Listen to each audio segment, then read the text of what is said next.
yang pertama gini, tolong wis aja ngenteni negara apik sik. Wis pokoke sing kowe iso lakonono. Misalnya Pak Tri, ya ndak usah nunggu struktur penanganan narkoba nasional. Apa yang bisa dilakukan di DIY kita lakukan sedetail-detailnya gitu loh. Sebab kalau nunggu negara, wong negarane lagi bobrok, negarane lagi ra cetha, negarane lagi sebagai sistem dia sangat tidak jelas gitu ya. Di negara di pemerintah ra cetha ya. Dan tolong berikutnya, sing iso dadi narkoba ya ora mung obat bius tok, ora mung ekstasi karo sabu-sabu tok. Semua hal dalam kehidupan bisa menjadi narkoba. Maksudnya narkoba itu adalah ketika sesuatu hal membuatmu menjadi tidak sehat dalam waktu yang tidak bisa kamu hentikan. Jadi jabatan ya narkoba. Nek wis sakau jabatan wis kudu ping pindho mosok ping pisan. Kok ping pindho ra dadi engko bojoku. Ponakanku, sak pitulute pokoknya kudu terus, itu juga sejenis narkoba. Kita ini memang kita ini butuh komitmen, butuh kesetiaan ya. Cuman masalahnya manusia tidak punya ilmu untuk setia kepada siapa, setia kepada apa yang membuat kesetiaan kepada apa yang membuat dia menjadi lebih sehat. Misalnya ini wes lagu, kowe ojo milih lagu dangdut atau lagu pop apa jazz, orang ngono pertimbangannya. Milih lagu sing nambahi energi uripmu. Pilihin lagu sing nek kowe ngrungokke kuwi kowe tambah sregep nyambut gawe, tambah seneng hatimu. Dan itu apa saja. Pilihlah makanan, pilihlah lagu, pilihlah istri, pilihlah kegiatan yang membuat hidupmu lebih sehat. Dan kamu harus waspada terhadap sesuatu yang menurunkan kesehatan kamu. Nah, narkoba yang kita maksudkan malam ini adalah narkoba yang membuat pikiranmu ora urat sarafmu ten blasur ning sirah kuwi nek narkoba ya. Hubungannya otak sama hati juga menjadi tidak jelas. Terus kemudian struktur pengelolaan 4 ya. Jadi ini nafsu kuning, kalau ini nafsu putih, terus loro iki ireng karo abang. Nisor loro iki sing senenganmu kuwi ya. Itu namanya ada lawama, sufia, amaro, mutmainah kan gitu. Nah itu harus dikelola oleh manusia. Jadi saya Pak mengandalkan ngene lah, timbangannya kowe nuntut terus nang keadaan Indonesia apa jenenge nelongso karo apa sih jenenge dino kowe meng cemas meng mangkel ya.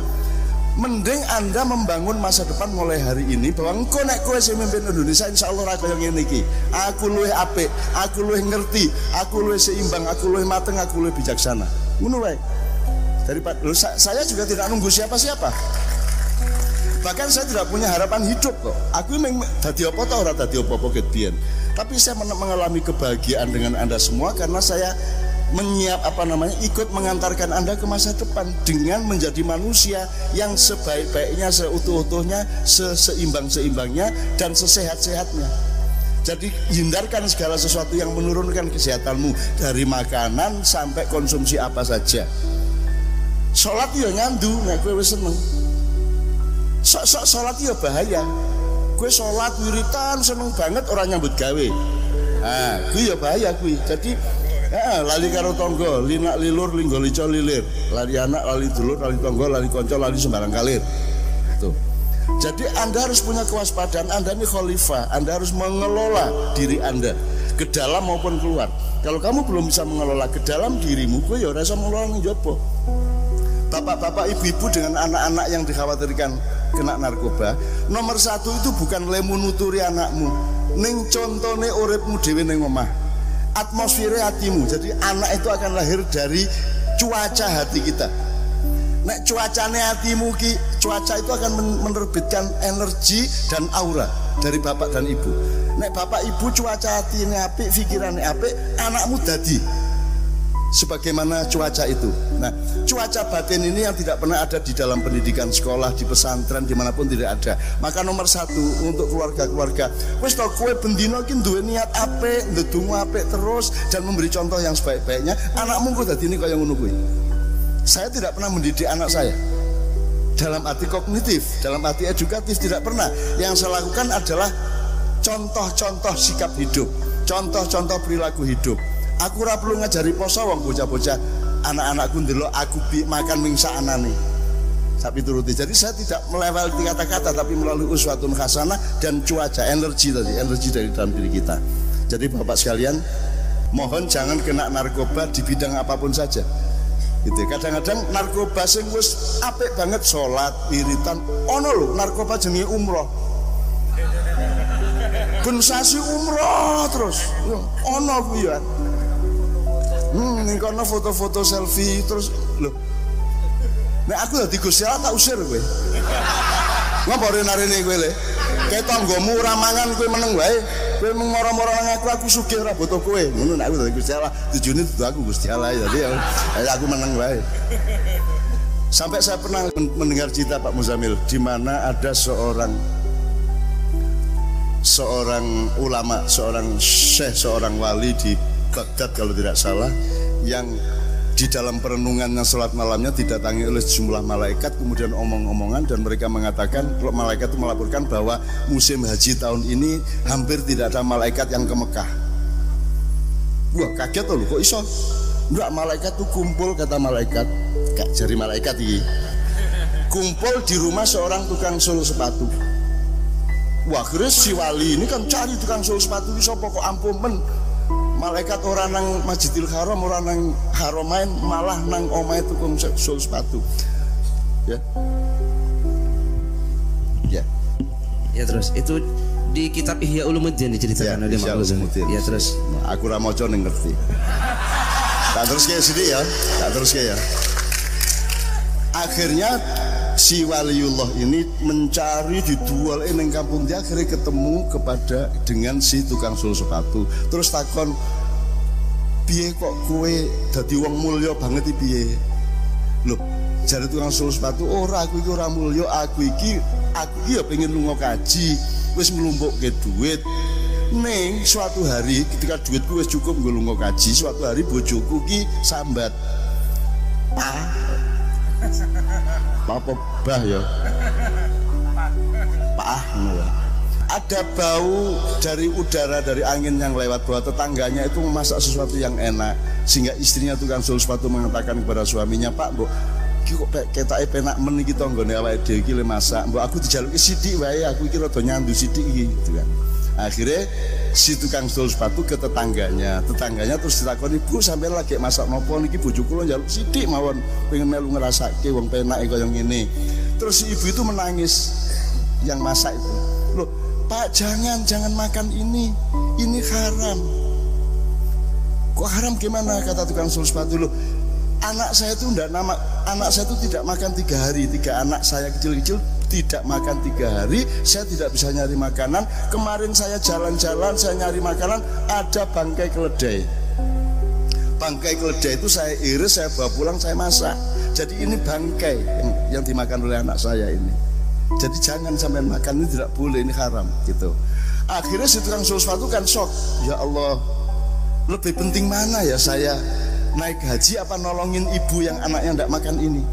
Akhirnya duitnya dikekke nang ibu kuwi mang. Akhirnya malaikat do teko saka langit langsung nang omahe tukang sul sepatu, mergo biaya lunga kajine dikekke nang ibu sebelah yang anaknya kelaparan tadi kan gitu. Nah saiki kowe nek pengen didikani malaikat doleo galeo wong mangan badang utawa ngongkono tanggamu mangan badang gitu ya. Gitu ya, tepuk tangan untuk Mas Arif ya, alhamdulillah. Saya kira malam hari ini kesepakatan kita tidak mengeluh mengenai narkoba nasional, kita tidak mengeluh mengenai narkoba di dunia. Tidak pernah ada tidak ada narkoba, tidak pernah ada zaman tanpa narkoba. Jadi kalau Jogja bebas narkoba iki ya ora iso. Ning nek sebagai tekad tetap kita jalankan dan kita kibarkan. Ning nek nyatane iki ora ono. Hidup tanpa kriminalitas yang tidak ada. Apa meneh kriminalitas yang dimaksud kita kan kriminalitas fisik, lidi, gitu, mateni wong, teror. Padahal kriminalitas yang lebih bahaya itu yang software. Misalnya pencitraan itu kan kriminal. Pencitraan itu kriminal, betul enggak? Ngapusi, jelas ngapusi, jelas bos, jelas kaya ngono ning diapik-apik, di pure-pure nganggo parfum lah ngono ta. Nah, jadi kriminalitas itu yang paling bahaya justru yang menyangkut akal sehat. Kalau Anda bohong kepada akal, nanti urat saraf di sini kehilangan struktur, maka perintahnya urat saraf ini ke badan menjadi juga salah. Itu yang menyebabkan sakit. Makanya saya selalu punya teori, kalau ingin sehat hidupmu, pikiranmu harus jujur, hatimu jangan rewel. Sehat hidupmu. Nek kowe kokean rewel, wis apa wae kahanane bojomu trimon. Syukur-syukur sidik-sidik dikandani, sidik-sidik nek pas cocok. Kan ya, saya tanya sama Pak Muzamil. Saya tanya Pak Muzamil sebagai orang yang mengalami juga kan gitu ya.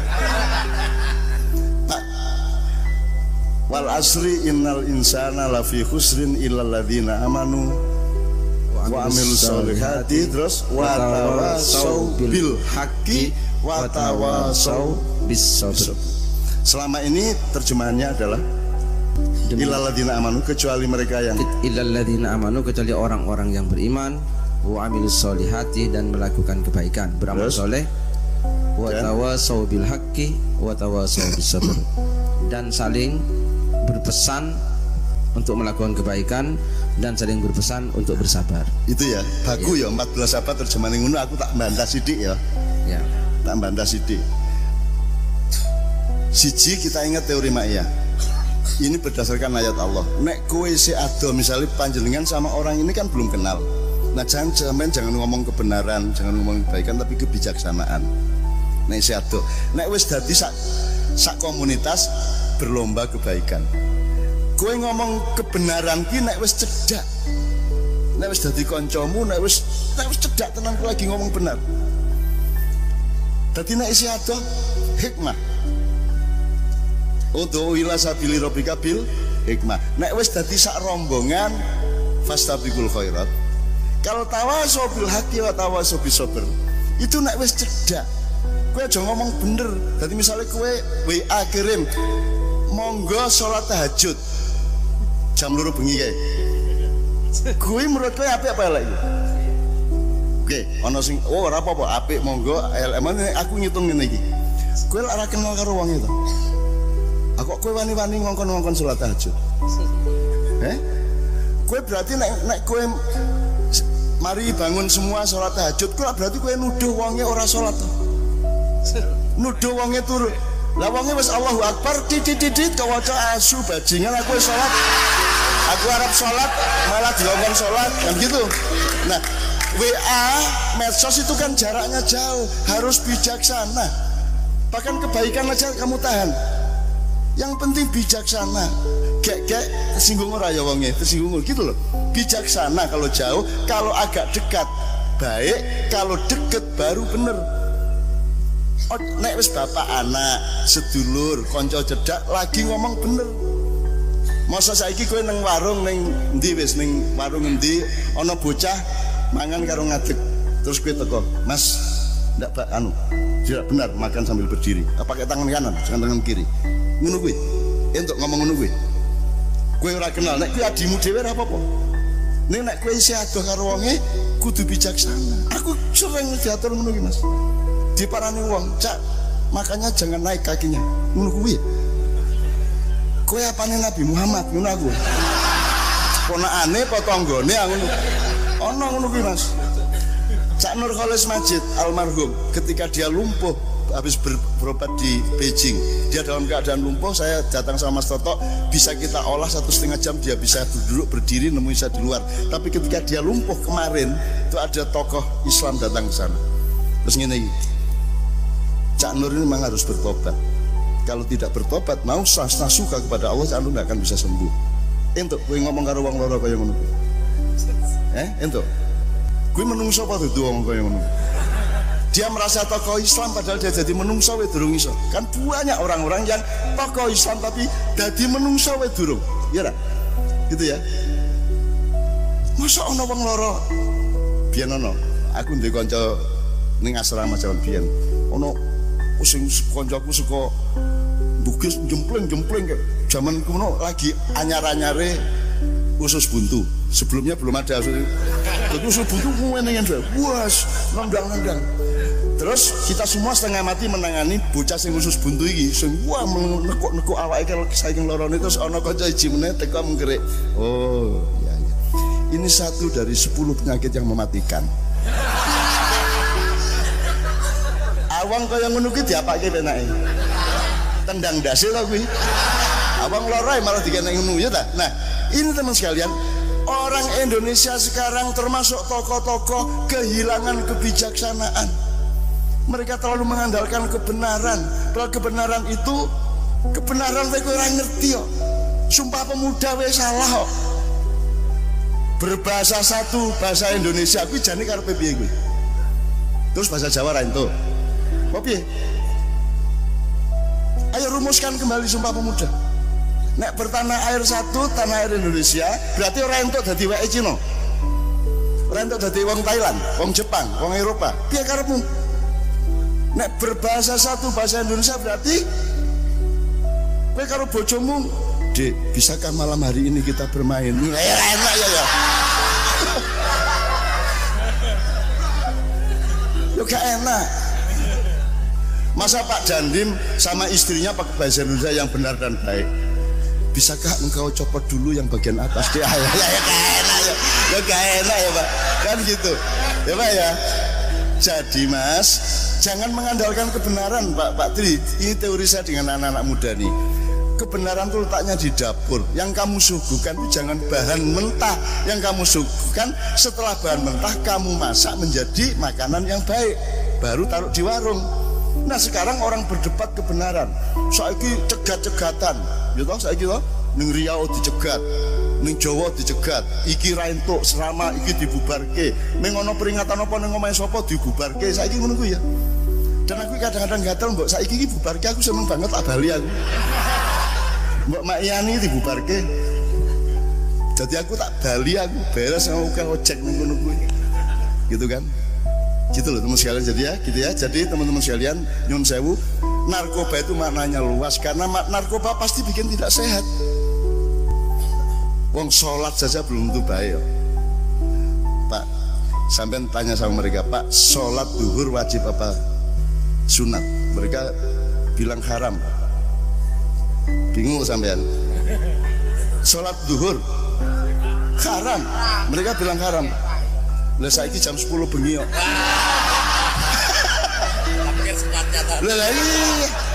Lah makanya sing jangkep pikiranmu, sing jangkep hatimu, sing jangkep uripmu. Tidur dengan istri baik enggak? Telanjang bulat berdua baik enggak? Baik kalau di kamarnya. Kalau di ruang depan mulai bahaya. Apa meneh ning nirat, ning teras. Apa meneh kok ning gerdu. Pas ana wong rondo kowe nyuwun sewu kula nyilis gedap lah ya motor. Oke ya. Oke, saya enggak perpanjang bismillah. Pokoknya aku mek buka-buka ya. Nanti tolong dieksplorasi sendiri. Jadilah manusia yang punya ketahanan tidak hanya terhadap narkoba tapi punya ketahanan terhadap iblis dan setan. Jadi Anda gak takut sama iblis sama setan. Rino tan. Bless Rino ora apa-apa. Gini, lungguh gini. Ngono Mas. Kamu percaya diri kok. Nek kowe ngerti ya, aku ora mungkin terpengaruh kowe lho. Ngono lho. Ngomong gitu. Kayak dimana kowe angok ning masjid kowe kene. Bikin satu soft setan-setan kene melu salat monggo ora melu monggo. Timbangane kowe harap dirapatkan softnya supaya tidak diisi setan. Guyu setane ning jopo. Guyu.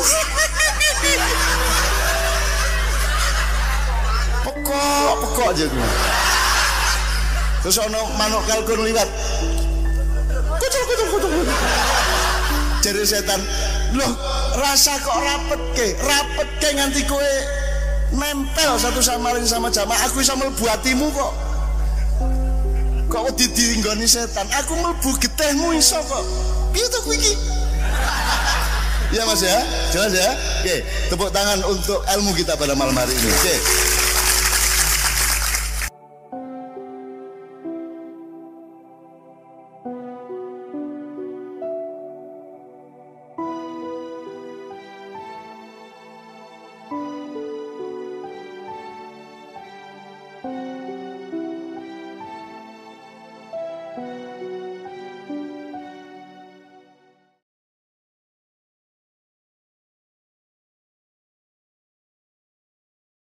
Assalamualaikum, selamat datang di Pewaling Ma'iyah.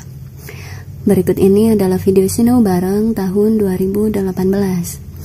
Garis besar dari video ini adalah respon jawaban dari Mbah Nun kepada pembicara sebelumnya dalam acara sinau bareng. Dan sebatas yang dapat kami tangkap, kurang lebih berikut ini ulasan, rangkuman, atau pointernya.